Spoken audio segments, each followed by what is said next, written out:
Well, ahead of 2024 elections, the CPM led by Sitaram Yechuri has come under the radar of the ED. The agency's ongoing probe against Karuvanur Services Cooperative Bank has now brought the CPM under its scanner. The agency believes that there are 80 undisclosed bank accounts in Thrissur that belong to the CPIM. The agency also believes that there are 100 unreported immovable assets associated with the party. Enforcement Directorate believes these bank funds were used for political activities. The agency has also informed the Election Commission of these bank accounts, and they claim these bank accounts had deposits of about 25 crore rupees. However, the party has dismissed allegations and said that this is just an attempt to frame the party when the BJP is trying to loot public through PM cares and electoral bonds. Only CPIM is fair in financial matter. All are looter, all political parties, they are criminal, financial criminal, and how they are looting the country, you know.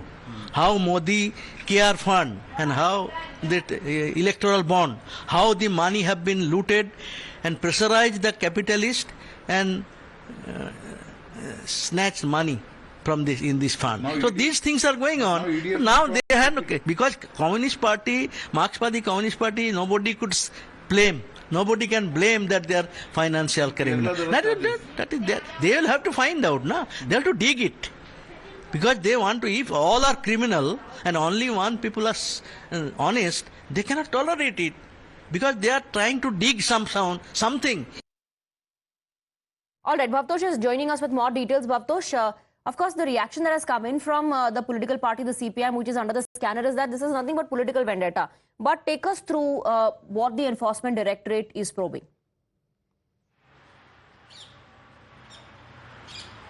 Well, as far as this investigation is concerned, the Enforcement Directorate started probing this entire case since mid of last year on a complaint, or at least on the FIRs that have been filed by the Kerala police. Now, the investigation that have been carried out by the Enforcement Directorate is that on the same property, at least in Karuvanur Services Cooperative Bank, the loans were being given, and these loans in fact turned NPA. Now, there were at least 4 individuals who were arrested, and subsequent to that, charge sheets were filed.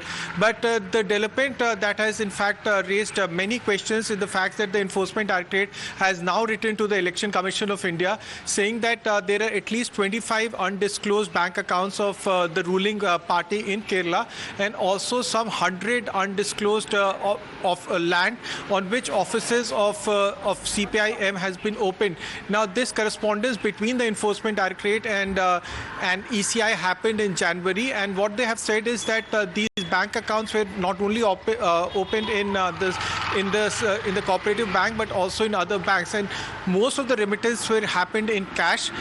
Importantly, in these 80 bank accounts, there were at least 25 crore rupees of transaction that had happened. Well, yes, absolutely. Bhavtosh, let's in fact once again take our viewers through what the case is and what the Enforcement Directorate is claiming in terms of this ongoing investigation. The ED heat is on CPIM. And why is it? Let's take a look at what the Enforcement Directorate says. This is what is being probed by the Enforcement Directorate. There are 80 undisclosed bank accounts according to the Enforcement Directorate. Now, the agency says there are 100 unreported immovable assets. The bank accounts have 25 crore rupees deposits. The allegation is that these funds were used for political activities. And this is the reason why the Enforcement Directorate is probing the matter, and many individuals, in fact, associated to CPIM are under the scanner of the agency. 80 undisclosed accounts, 25 crore rupees deposit, and the allegation is that it is being used to fund political activities. We have Jayalakshmi joining us on the broadcast with more details. Although CPIM, is calling it nothing but witch hunt, saying this is a bid to frame us.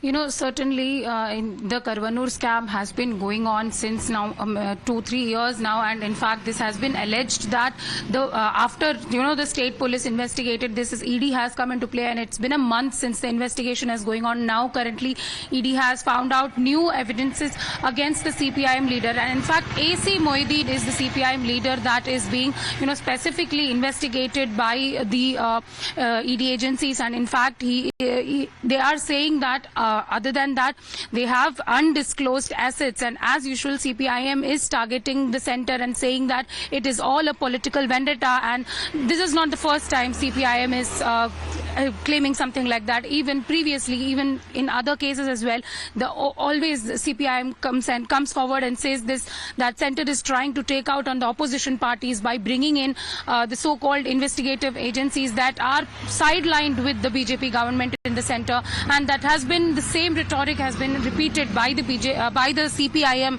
in the state ever since. Please stay on with us. That, of course, the political bit of it and the political blame game will continue. Shifting focus back to the Enforcement Directorate, the investigation details that Bhabtosh was sharing with us. Bhabtosh, 100 unreported immovable assets. That's another thing that the Enforcement Directorate is looking into.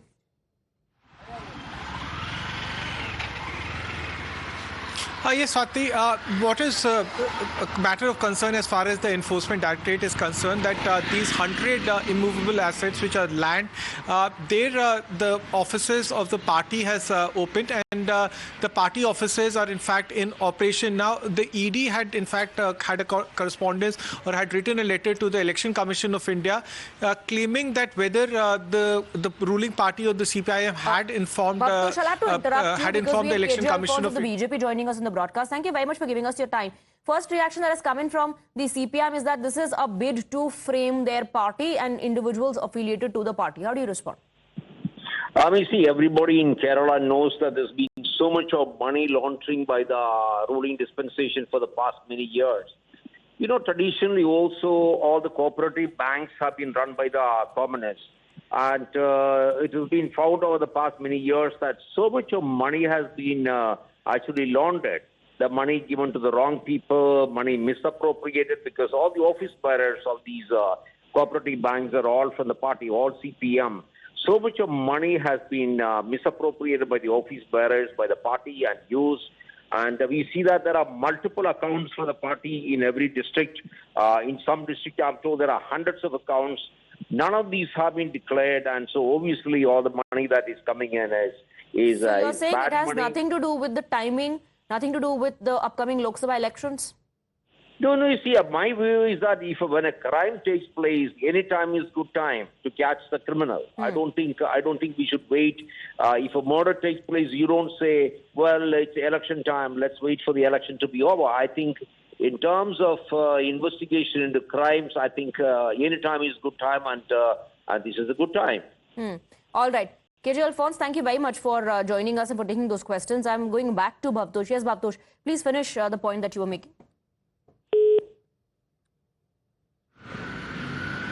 Well, what the ED has found is that in some places, the land that has been usurped, that land is being used as party offices. And the question they had asked the Election Commission is whether the ruling party here, the CPIM, had disclosed this under the Representation of People Act. Now, it's up to the Election Commission of India to ask this question from the CPIM, whether this kind of anomaly has happened, whether this kind of negligence has happened. Now, this entire case, Swati, dates back to a period when Karnapur State Services Cooperative Bank allegedly had given loan on the same piece of land continuously to people who were members of the bank, who had a party affiliation. That's the basic charge against them.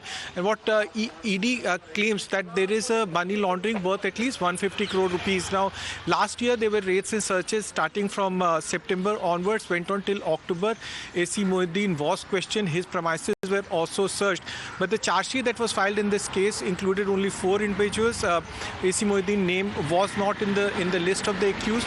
Importantly, assets worth at least 80 crore rupees have been seized. In October itself, around 57 crore rupees of assets have been seized, including land passes. Now, that's what ED has done. They have written to the Election Commission of India and also to the income tax authorities. Right. So they've written to the poll panel. The agency suspects that these movable and immovable assets have not been reported by the party to the Election Commission, which should have been done as per the provisions of the Representation of the People Act. Thank you very much, Bhabtosh and Jayalakshmi, for getting us the details.